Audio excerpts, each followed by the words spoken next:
In the US, if you're arrested for a crime, you're typically taken to jail. From there, you can either pay bail or be held in jail until your court date. Yep, we're gonna listen to how paying money for bail is somehow racist. Oh, this sounds like it will go well. It's meant to be a financial incentive to get people to return for their court date, making sure that they don't just escape. God, I hate how she clips every single thing together as one giant run-on sentence.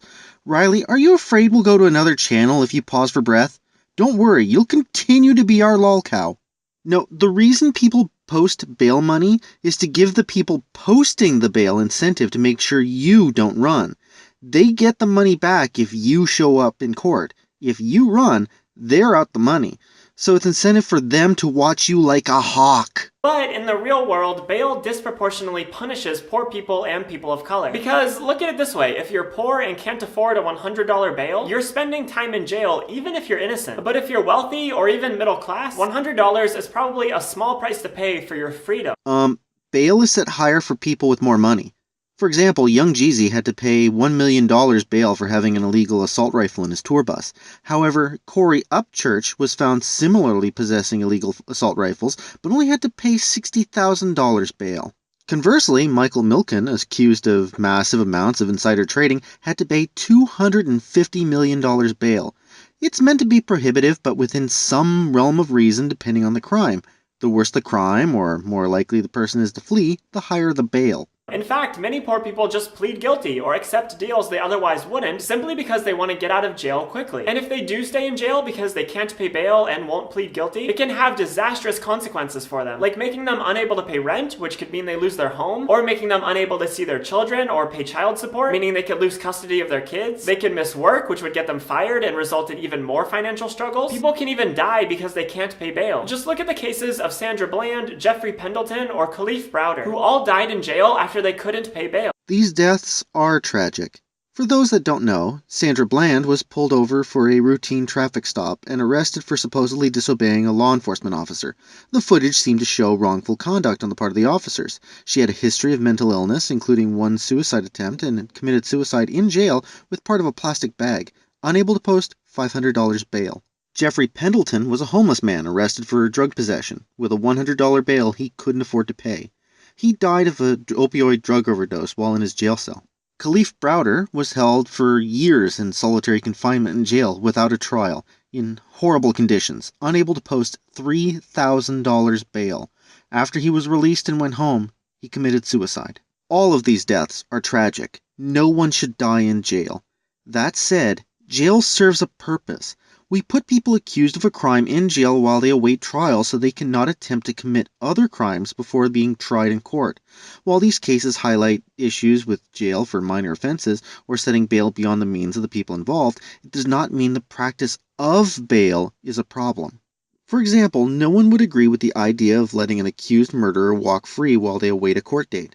But bail offers a means for people accused of lesser crimes to be able to return home while ensuring someone makes sure they appear in court. It's just a system that harshly punishes poor people just for being poor, but lets rich people walk free. No, it doesn't punish people who are poor just for being poor. You ascribe motive in that regard. It punishes the accused by making them, or those they care about, pay a hefty, temporary fee for their freedom when otherwise they would be denied it by the system, and denied it because the system requires accused criminals to face trial and justice. And it disproportionately targets people of color because they're more likely to be arrested in the first place. For example, despite using drugs at about the same rate as white people, black people are 3 to 4 times more likely to be arrested for drug use.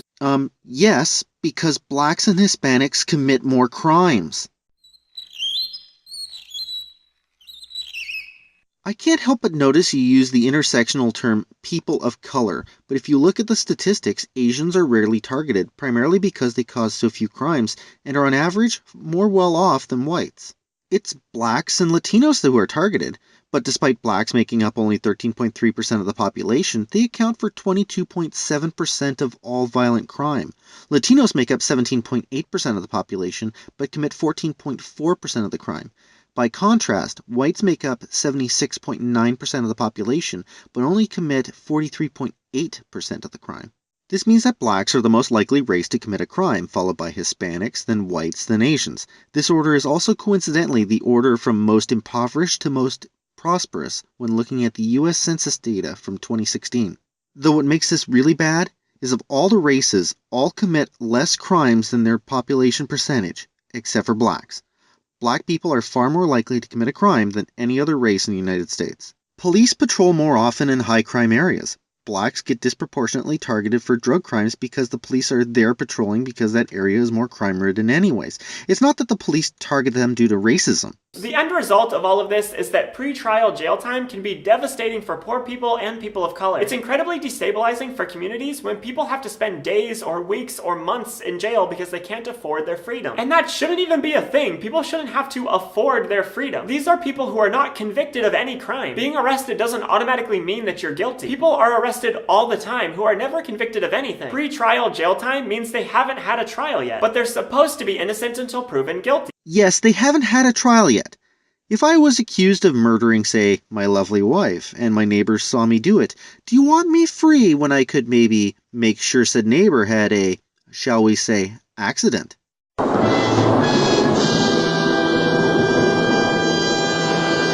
Jail is a necessary part of the criminal justice system. Bail was added to counter the imposition on people accused of lesser crimes. The issue isn't that bail exists, it's that judges don't set it properly and without any real standards. So why are we holding them in jails when they very well could be innocent? This probably won't come as a shock to you if you're familiar with the shitty effects of capitalism, but the answer is largely for-profit bail bond companies. These companies post bail on your behalf if you pay them a non-refundable percentage of the bail up front, and then make monthly payments with fees and interest, of course. These companies pay $14 billion in bail bonds every year, which means that innocent poor people are forking over tons of money to these companies just to be able to be free. So obviously, this massive industry has a huge incentive for things not to change. Yes, the conspiracy! It's all a conspiracy to make specific companies rich. Or, people set up companies recognizing there was a need. Poor people can't afford bail, so they can get a loan and pay back a percentage of it instead. So those 3 people you mentioned previously who died because they couldn't afford bail, they needed a bail bond company. Bail bond companies typically ask for about 10% of the bail from what I've found on Google, but the cost varies. So for example, if Sandra Bland had gotten a bail bond for her $500 bail, she'd have owed maybe as low as $50. Jeffrey Pendleton would have owed maybe as little as $10 of his $100 bail. This isn't perfect, however. Khalif Browder, according to his wiki article, could have ended up paying only $900 of his $3,000 bail cost.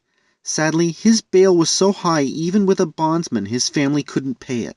You make it seem like bail bond companies are evil and that the system is set up to exploit people via these companies, which to a certain degree they do, but these companies allow the poor to post bail they otherwise couldn't. But the money bail system is hugely unjust and can't be allowed to continue. So what's the alternative then? Well, several lawmakers and the ACLU have backed a risk assessment system to replace money bail. These systems vary in their specifics, but they generally involve a way of determining how dangerous someone is and how likely they are not to return for a court hearing. And they then assign various levels of release. The person could then have to wear an ankle bracelet, show up regularly for check-ins, or not be released at all. In rare cases, these systems even have a minor money bail component. The system has some of this in place.